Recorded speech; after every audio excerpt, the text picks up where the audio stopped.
These are unusual family heirlooms. These ladies share something in common. They all got married in the same wedding dress. 8 women from one family have worn the dress for over 7 decades. I never considered anything else but wearing that dress. It started with Adele Larson, who purchased the satin gown for a wedding in 1950 for $100. She passed it on to her sister Ellie when she said "I do" in 1953. It was passed on to their younger sister Sharon in 1969.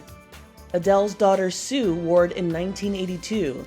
Then Ellie's daughters Carol in 1990 and Jean in 1991.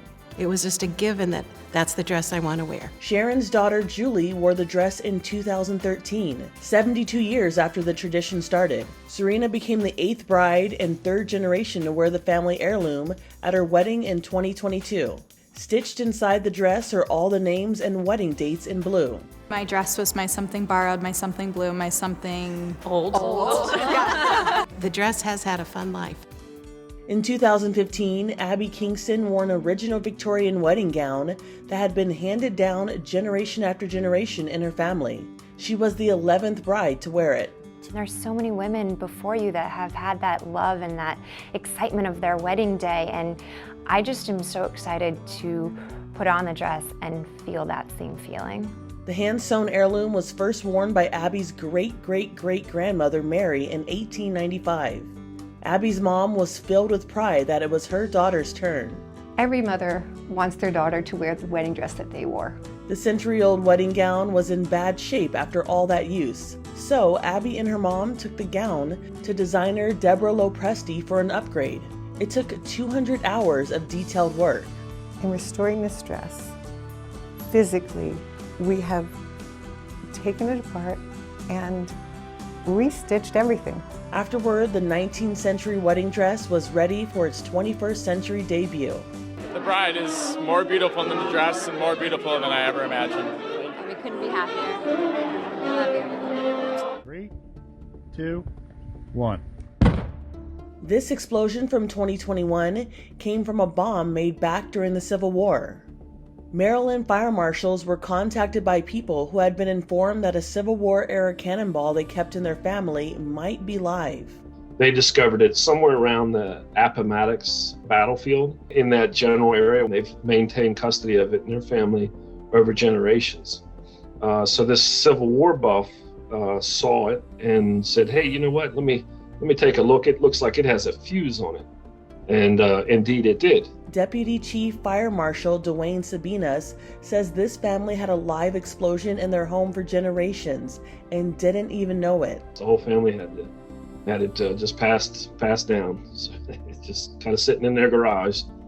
It's a nice little family heirloom for sure.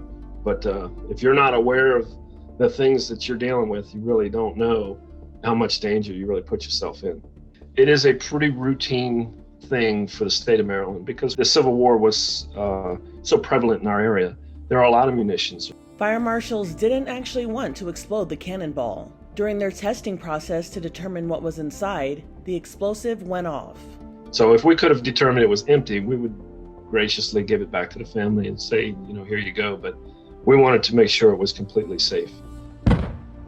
In June of 2023, a family in France lived for years with the priceless religious artifact from the 12th century, and they didn't even know it. I think they knew it was something that had been treasured at home. This is a very rare wooden figure of a Guardian Bodhisattva that has been passed down through generations of the family since the 1930s. It came out of China during a period of time when China was in turmoil. And many of these wood figures were destroyed at the time already. Some were sold, and this is one of the few that has survived.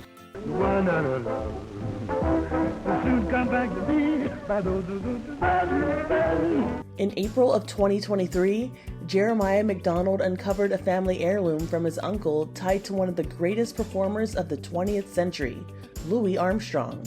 But it wasn't what he expected. So, for many years, I was aware that we had some document that had Louis Armstrong's signature on it, but it was always kept in a file box somewhere. So I'd wonder, why aren't we displaying this?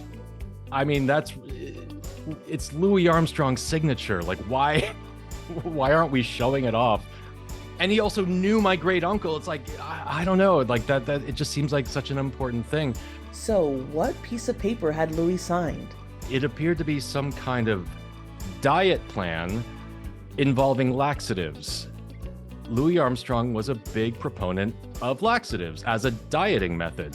And he would sort of proselytize, to all his friends, acquaintances, even the royal family. It's displayed prominently at my desk because it's not only, it's not only great to have Louis Armstrong's signature, but for it to have a place in my family history. For Inside Edition Digital, I'm Andrea Swindle.